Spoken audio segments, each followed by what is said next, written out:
je suis en train de, on est en train de réviser rapidement.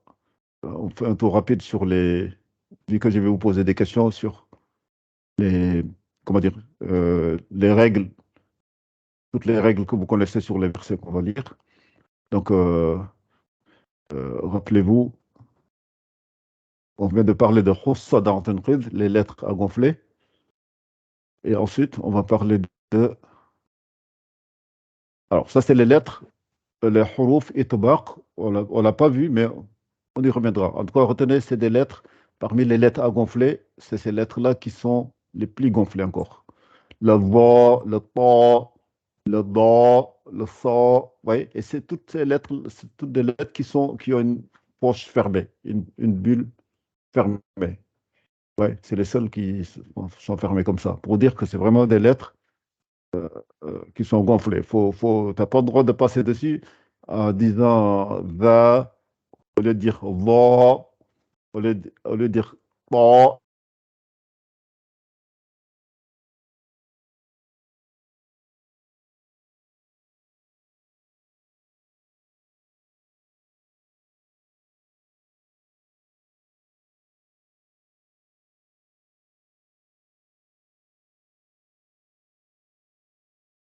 Allô? Oui.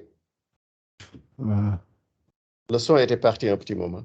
ouais, ouais, je suis là. Donc, je suis pas à la maison, donc je suis, j'ai tout dit. Et donc, parce que la connexion, je ne maîtrise pas trop la qualité. Mais bon, on va essayer. On va essayer de. Voilà, donc je disais que ces quatre lettres-là, il faut y aller à fond, quoi, dans le gonflement. Le vent, et n'hésitez pas à me dire que c'est des lettres à gonfler quand vous lisez. Ensuite, une autre règle qu'on a vue, c'est surtout les. Bon, ça, on a vu, mais ça, c'est des lettres de saphir. Les lettres de saphir. Saphir, donc saphir, ça veut dire qu'il faut les. Il y a un sifflement. Par exemple, quand vous lisez quand vous lisez Bismillahirrahmanirrahim, le signe, vous voyez, faut bien qu'on entende le signe. As, bis, mais vous n'avez pas le droit de faire juste Bismillahirrahmanirrahim, passer comme ça. Laissez le temps au signe de sortir, ça fait Bismillahirrahmanirrahim. Chaque lettre, on lui laisse son temps, on lui laisse sa qualité. Donc, le sifflement. Azaï aussi, ça siffle, le sod, ça siffle. Donc, faites bien bis. Passer au Bismillah ar-Rahman ar-Rahim. Et la qalqala, on commence à rentrer dans les choses qu'on a vues plusieurs fois. Le qalqala, rappelez-vous, c'est ces cinq lettres, Qutub Jad, qu'on disait le rebondissement. La langue, elle rebondit, pensez toujours à Qul huwa Allahu ahad, Allahu samad, ça rebondit sur le lam yalid wa lam yulad wa lam yakul lahu kufuwan ahad. Qul a'udhu bi rabbil falaq, vous voyez, le qa là, le qa. Alors, j'agrandis. قل أعوذ برب الفلق من شر ما خلق ومن شر غاسق إذا وقب إذا وقب celle-là ومن شر النفاثات في العقد. Voilà, les dernières sourates en tout cas, vous avez pas mal, quelques qalqala. Donc c'est Qutub Jad, toutes ces lettres. Donc ça, n'hésitez pas à me dire, ces lettres-là, elles sont, il y a le qalqala sur ces lettres-là. Ensuite, rapidement, Aline, on en a parlé, mais on en a parlé quand on a fait les allongements. Khaouf, ouais, surtout quand vous vous arrêtez, ça fait Khaouf, ou bien avec les ya, ça fait, ouais, c'est le waouh et les ya. Donc, il a fait Quraysh, rappelez-vous, Quraysh. Donc, puisque avant le waouh ou le ya, il a soukoun, et c'est l'avant-dernière lettre du mot. Donc, ça fait, et elle est précédée d'un fatha. Quraysh, euh, après, voilà, on le verra plus tard, mais je dis ça juste pour Alassane qui n'était pas là la dernière fois. Mais retenez que c'est le lin et qui signifie quand il y a le ya ou le waw, qui est l'avant-dernière lettre du mot et qui est précédé d'un fatha. En ce moment-là, surtout au moment de s'arrêter, on l'allonge. Ça fait comme Quraysh, l'ila fi Quraysh. Voilà, l'ila fi Quraysh. Après, Khaouf. وآمنهم من خوف. Voilà, c'est dans la sourate d'ailleurs, l'Ilaf Quraysh. Al-Khaouf. Voilà, ça on verra plus tard aussi. On y reviendra dans les allongements. Al-Infirah, donc ça, euh, je voulais vous montrer surtout les plus courants, les lettres les plus, les règles les plus courantes, qui sont le Idram, qu'on a déjà vu, Yarmaluna. Ça, vous allez en rencontrer beaucoup dans les versets qu'on va lire. Alors, Yarmaluna, alors, je vais vous montrer lettres solaires.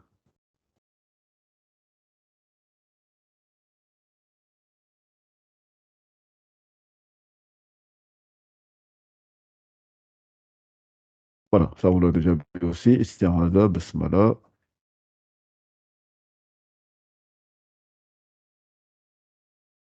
Voilà, Al-Ghunna, donc c'est le Ghunna avec le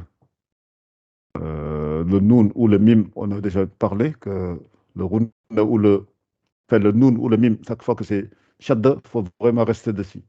Innal lazina. Voilà, Innal lazina. Amanu. Vous voyez, vous vous rappelez Surat Nas, on avait bien resté sur le Noun, on a déjà Qul a'udhu bi rabbin nas, malikin nas. Voilà, Noun et Mim, chaque fois qu'on shadda, il faut rester dessus. Wa ma Muhammadun illa. Voilà, il faut bien rester dessus, le Mim aussi. Après, alors, où sont les Ikhfa et le, que je vais vous montrer? Le Ikhfa, règle de Noun Sakina, voilà, Noun et Tanwin, voilà. Donc c'est là, c'est à ce niveau-là. Donc il y a trois catégories. Donc, quand on dit tanwin, c'est deux fatha, deux kasra ou deux sukun. Ou bien nun sakina, ce qu'on avait dit, ça revient au même, de toute façon. Et donc là-dedans, on a quatre règles. Donc, on a le izhar, donc c'est les lettres de la gorge chaque fois. Donc, le a, le he, le ain, le ha, le roin, le kha. Donc, ces lettres-là, quand elles sont précédées, donc de nun sakina ou tanwin, ça veut dire qu'il faut lire avec transparence. Izhar, ça veut dire clarification ou transparence. Ouais, donc, ça veut dire que alors, à la limite, on va donner des exemples rapidement, comme ça va plus vous parler que. Voilà, donc vous voyez, c'est les lettres de la gorge, ces lettres-là. Alors, pour prendre des versets, an'amta alayhim. Voilà, donc par exemple, ici, il ne faut pas essayer de faire une liaison ou bien un runna entre le nun, sakina et le ayn qui est là. An'amta, il faut lire avec clarification. An'amta, an'amta. On ne fait pas de runna, an'amta ou essayer de faire quelque chose là-bas. On dit avec transparence. An'amta, yanhituna, on ne reste pas. Yanhituna, on dit comme c'est man amana, ouais, man amana. Donc ça c'est nun, euh, sakina, ou bien tanwin, quand ça précède le a. Quand ça précède les lettres de la gorge, il y a le A, le E, le Ha, la Kha, etc. Donc ça, il faut surtout me dire que c'est Idhar. Euh, voilà, ça c'est pareil. Donc il y a le Ain qui suit un Tanwin. Hakimun Alim, il ne faut pas faire de liaison entre les deux. Contrairement à ce qu'on fait avec le Idram. Voilà, donc ça c'est l'opposé du Idram. C'est l'opposé, c'est le contraire du Idram.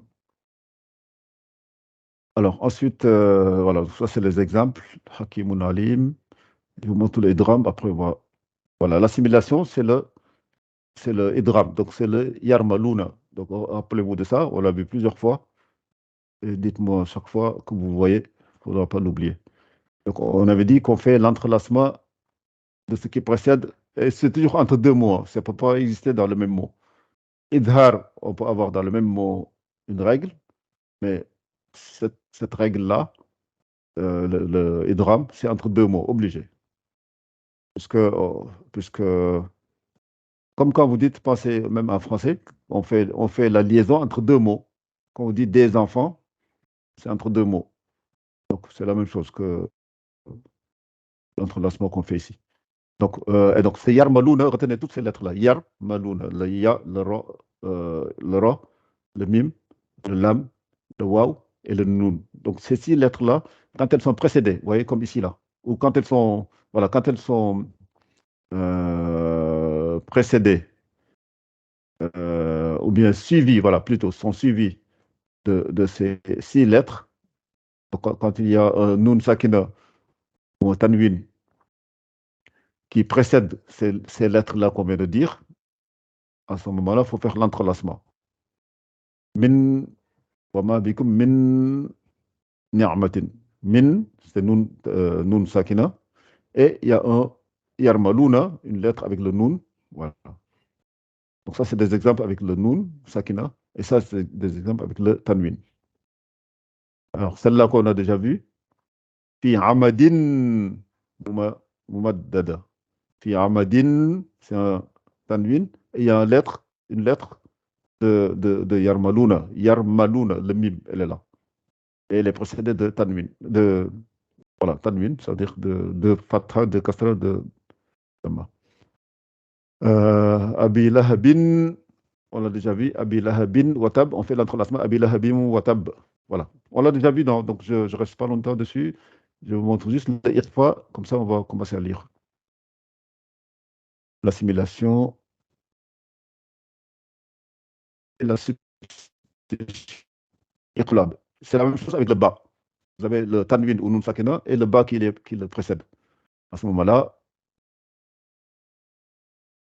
le yumbazan. Donc le yumbazan. Voilà, c'est le iqlab. C'est juste le ba. Au lieu d'avoir yarmaluna, les lettres de yarmaluna, mais là vous avez un ba. À ce moment-là, il faut faire, comme on dit ici, la substitution. Iqlab. Voilà. Un mime, quoi. On passe du ba au mime. Oui, même dans le Coran, on vous met un petit mime pour vous dire, attention, il y a un changement ici.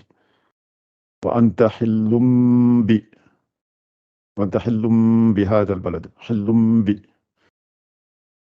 Voilà. Et ici, فجعلهم كعصف مأكول. Si vous faites la liaison entre Alam Tara et la sourate qui suit après, donc faites فجعلهم كعصف مأكول بسم الله الرحمن الرحيم لإلاف قريش. C'est l'Ilaf Quraysh qui vient après. Voilà. Donc, voilà. Donc, retenez ça. C'est le. Et pour finir cette partie-là, c'est le ikhfa. Le ikhfa. Le ikhfa, c'est ce qu'on disait, il faut sortir 50-50. C'est un runna, c'est un son qui sort une partie par le nez, une partie par la bouche. Rappelez-vous. Et on avait dit, il faut prendre l'alphabet. On enlève toutes les lettres de idhar, toutes les lettres de la gorge là. Donc on a vu le ha, le a, le ain, le ha, le ain, le kha. C'est 6 lettres. Vous les enlevez de l'alphabet. Vous enlevez les lettres de Yarmaluna qu'on vient de voir, les lettres de Idgham, Yarmaluna, le Ya, le Ra, le Mim, le Lam, le Waw et le Nun. Donc ça fait 6 plus 6, ça fait 12 déjà. Et le bas de tout à l'heure, là, le qalb, iqlab, qu'on vient de voir, donc vous mettez le bas dedans, donc ça fait 13. Et l'alphabet arabe a 15, enfin a 28 lettres, vous enlevez 28 moins 13, c'est 6 plus 6 plus 1, Idhar, Idgham et le bas, il va vous rester 15 lettres. Et elles sont là, les 15 lettres qui vous restent. Et ces lettres-là, quand vous avez un tanwin, sont précédés d'un tanwin ou nun sakina, vous devez faire ce qu'on appelle le ikhfa. C'est-à-dire que c'est un runna qui est 50-50 par le nez et par la bouche. Et on met la langue à l'endroit où doit sortir la lettre qui suit.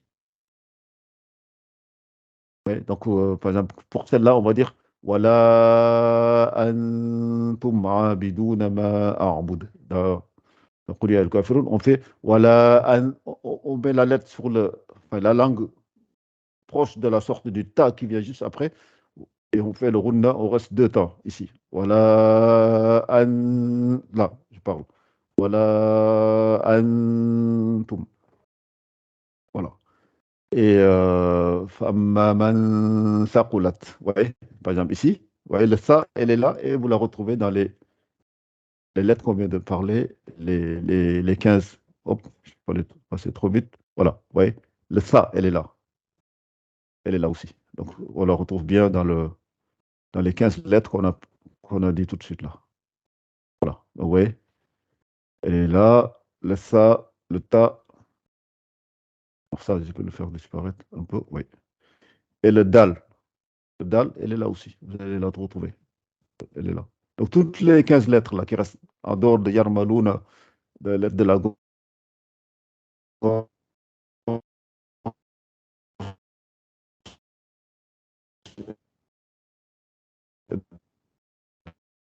euh,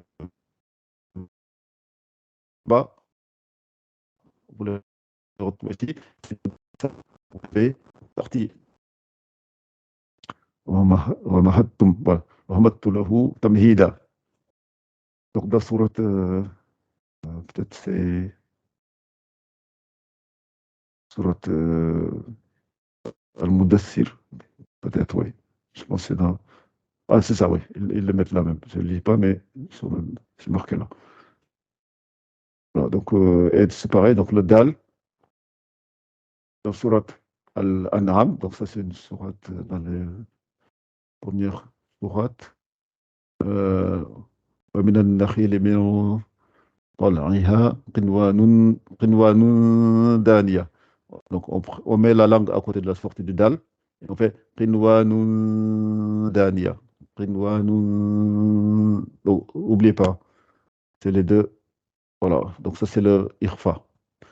Après, à part ça, c'est surtout les allongements. Les allongements, on en a parlé dans deux séances, donc c'est pas la peine d'y revenir. On avait dit qu'il y avait deux catégories d'allongements. Les allongements primaires qui durent deux temps, mad iwad, mad tabi'i, mad badal, et Mada c'est le Tsoura, voilà. Le Tsoura, donc il y avait quatre. Et après, il y a les allongements qui sont secondaires, qui durent plus que deux temps, et souvent sont causés par comment on l'appelle? Elles sont causées, ou bien elles sont dues, ces allongements, elles sont dues au Hamza, le A. Je vous montre juste un exemple, comme ça vous rafraîchit la mémoire, surtout pour Al-San qui n'était pas là. Alors, et souvent c'est rouge dans le Coran, ça vous indique, voilà. Par exemple, Li'ila fi Quraysh, ou bien Qul ya ayyuhal kafirun, plutôt. Qul ya ayyuhal kafirun, regardez, quand c'est long comme ça, il y a un allongement et il y a un Hamza. Un Hamza, ça fait un A, un OU, un I. Donc ça fait, là vous devez allonger entre 4 et 5 temps. C'est Qul ya ayyuhal kafirun. Et c'est toujours rouge. Ça, vous n'avez plus le droit de passer deux temps. Puis on l'a vu plusieurs fois. Vous n'avez pas le droit de dire Qul ya ayyuhal kafirun, comme si vous ne connaissez pas. Donc quand vous voyez c'est rouge, vous devez faire Qul ya ayyuhal kafirun. Pareil, là, il y a un lam qui est allongé et suivi d'un hamza, voilà, d'un A. Donc, la a'budu ma ta'budun, etc. Donc, souvent, c'est le hamza qui justifie cet allongement exagéré ou secondaire qui fait plus que deux temps. Après, on avait dit ça pouvait aussi venir d'un shadda, comme dans la sourate Al-Fatiha. C'est mad lazim, c'est obligatoire. Vous n'avez plus le droit de lire voilà, Dalin et partir. Vous devez faire minimum 6 temps. C'est lazim, ça veut dire obligatoire. C'est le plus fort de tous les allongements. Donc c'est voilà, Dalin. Donc vous voyez, c'est le do. Le do, elle est allongée, simple. Mais qu'est-ce qu'elle retrouve après? Elle retrouve un shadda. Et vous savez que le shadda, c'est le soukoun ou enfin, le shadda, c'est le soukoun plus la voyelle simple. On l'a déjà vu. C'est pour ça qu'on dit que l'allongement secondaire est dû au hamza.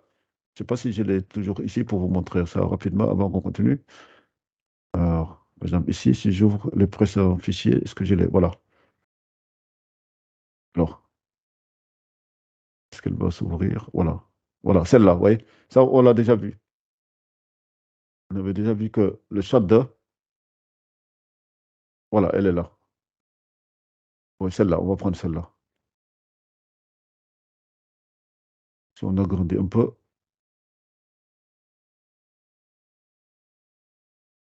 Voilà, donc vous voyez, bas. Donc quand il y a chat de, ça veut dire c'est deux fois, c'est deux lettres. Et la première, c'est le soukoun, vous voyez. Ça fait ab et ba. Ab plus la voyelle simple. Donc c'est pour ça qu'on dit que l'allongement de sita, elle est toujours due au soukoun. Soukoun, puisque même si c'est un shadda, on va dire qu'il y a un soukoun qui est caché derrière, ou bien au hamza, au a qu'on vient de dire aussi, voilà, dans l'in, ou bien dans Qul ya ayyuhal kafirun, la a'budu. Pensez à Qul ya ayyuhal kafirun pour les allongements secondaires, ça va vous rappeler. Donc, on avait dit que ça peut être entre deux mots ou bien dans le même mot, mais bon, ça, on l'a rappelé plusieurs fois. On ne va pas aller faire plus de détails, vu que c'est juste un rappel. Et donc aujourd'hui, je vais vous laisser lire.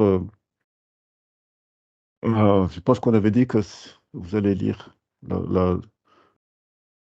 cette sourate-là, Wal-Adiyat Dabaha, puisque notre femme m'avait dit que on avait déjà lu la dernière fois la sourate Al-Qariya. Oui, si je me rappelle maintenant, oui, on l'avait déjà lu. Donc, je vais vous la relire, comme ça va vous rafraîchir. Après, il n'y a pas trop de règles, hein.